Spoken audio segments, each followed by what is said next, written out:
It's time for cinema ಚಾನಲ್ಗೆ ಸ್ವಾಗತ. ಇವತ್ತು ನಾನು ರೈಫಲ್ ಕ್ಲಬ್ ಸಿನಿಮಾದ ಬಗ್ಗೆ ರಿವ್ಯೂ ಕೊಡ್ತಿದ್ದೀನಿ. ಹೆಸರೇ ಹೇಳದಂಗೆ ಇದೊಂದು ಗನ್ ಶೂಟಿಂಗ್ ಸಂಬಂಧಪಟ್ಟಂತ ಸಿನಿಮಾ.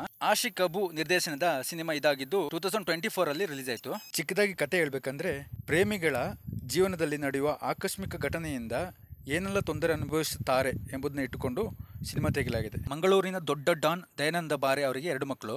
ಆ 2 ಮಕ್ಕಳನ್ನು ಅವನು ತುಂಬ ಪ್ರೀತಿಸ್ತಾನೆ. ಆ ಮಕ್ಕಳಿಗೆ ಏನೇ ತೊಂದರೆ ಆದ್ರೂ ಅವನು ನಿಭಾಯಿಸಲು ಎಷ್ಟು ಕೆಳಗೆ ಮಟ್ಟಕ್ಕೆ ಬೇಕಾದರೂ ಇಳಿತಾನೆ.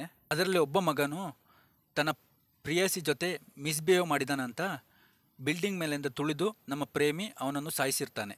ಮಗನ್ನ ಕಳೆದುಕೊಂಡ ಡಾನ್ ಪ್ರೇಮಿಗಳನ್ನ ಹುಡುಕ್ತಾ ಇರ್ತಾರೆ. ಸೊ ಡಾನ್ ಕೈಯಿಂದ ತಪ್ಪಿಸಿಕೊಳ್ಳಲು ಪ್ರೇಮಿಗಳಿಬ್ಬರು ರೈಫಲ್ ಕ್ಲಬ್ಗೆ ತನ್ನ ಸಂಬಂಧಿಕರನ್ನು ಹುಡುಕೊಂಡು ಬಂದಿರ್ತಾರೆ.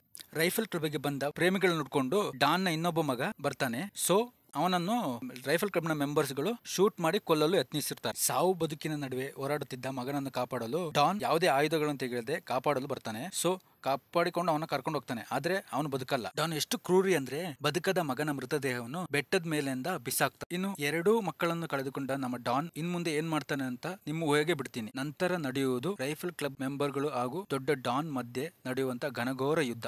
ಗನ್ ಶೂಟಿಂಗ್ ಇಷ್ಟಪಡುವಂಥ ಸಿನಿ ರಸಿಕರಿಗೆ ಈ ಸಿನಿಮಾ ತುಂಬ ಇಷ್ಟ ಆಗುತ್ತೆ. ಅಲ್ಲದೆ ನೇಚರ್ ಪ್ರಿಯರಿಗೂ ಈ ಸಿನಿಮಾ ಇಷ್ಟ ಆಗುತ್ತೆ. ಅಲ್ಲಲ್ಲಿ ಕೆಲವೊಂದು ನೇಚರಿಗೆ ಹಾನಿ ಉಂಟು ಮಾಡುವಂಥ ಘಟನೆಗಳು ನಡೆದಿದೆ. ಆದರೂ ಅದು ಸಿನಿಮಾಕ್ಕೆ ತುಂಬ ಅಚ್ಚುಕಟ್ಟಾಗಿ ಮೂಡಿ ಬಂದಿದೆ. ಇನ್ನು ಟೆಕ್ನಿಕಲ್ ಪಾರ್ಟಿಗೆ ಬಂದರೆ ಸಿನಿಮಾದ ಸ್ಕ್ರೀನ್ ಪ್ಲೇ ಅಂತೂ ತುಂಬ ಅದ್ಭುತವಾಗಿ ಮೂಡಿ ಬಂದಿದೆ. ಎಲ್ಲೂ ನಮಗೆ ಬೋರ್ ಅನ್ಸಲ್ಲ.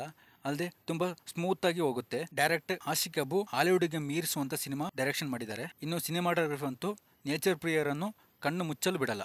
ಅಷ್ಟೊಂದು ನಿಸರ್ಗದ ಸೌಂದರ್ಯವನ್ನು ಸೆರೆ ಹಿಡಿದಿದ್ದಾರೆ. ಆಕ್ಟಿಂಗ್ ಬಗ್ಗೆ ಹೇಳ್ಬೇಕಂದ್ರೆ ಎರಡೇ ಮಾತಿಲ್ಲ. ಅನುರಾಗ್ ಕಶ್ಯಪ್ ಅವರ ಪಾತ್ರ ಮಾತ್ರ ತುಂಬಾ ಅದ್ಭುತವಾಗಿ ಮೂಡಿ ಬಂದಿದೆ. ಅಲ್ಲದೆ ರೈಫಲ್ ಕ್ಲಬ್ ನ ಮೆಂಬರ್ಸ್ ಗಳು ಅಷ್ಟೇ ತುಂಬಾ ತಮ್ಮ ಪಾತ್ರಗಳನ್ನು ಅಚ್ಚುಕಟ್ಟಾಗಿ ನಿಭಾಯಿಸಿದ್ದಾರೆ. ಈ ಸಿನಿಮಾ ನೆಟ್ಫ್ಲಿಕ್ಸ್ ನಲ್ಲಿ ಅವೈಲೇಬಲ್ ಇದೆ. ಸಬ್ಸ್ಕ್ರೈಬ್ ಇಲ್ಲದವರು ಕಮೆಂಟ್ ಮಾಡಿ. ಮತ್ತೆ ಈ ಮೂವಿನ ಇವತ್ತೇ ಹೋಗಿ ನೋಡಿ. ಎಲ್ಲರಿಗೂ ಇಷ್ಟ ಆಗ್ಬೋದು. ಸಿನಿಮಾ ನೋಡಿ ಏನ್ ಅನ್ಸುತ್ತಾ ಅಂತ ಕಮೆಂಟ್ ಮಾಡಿ. ಮತ್ತೆ it's time for cinema channel subscribe ಮಾಡೋದಂತೂ ಮರಿಬೇಡಿ.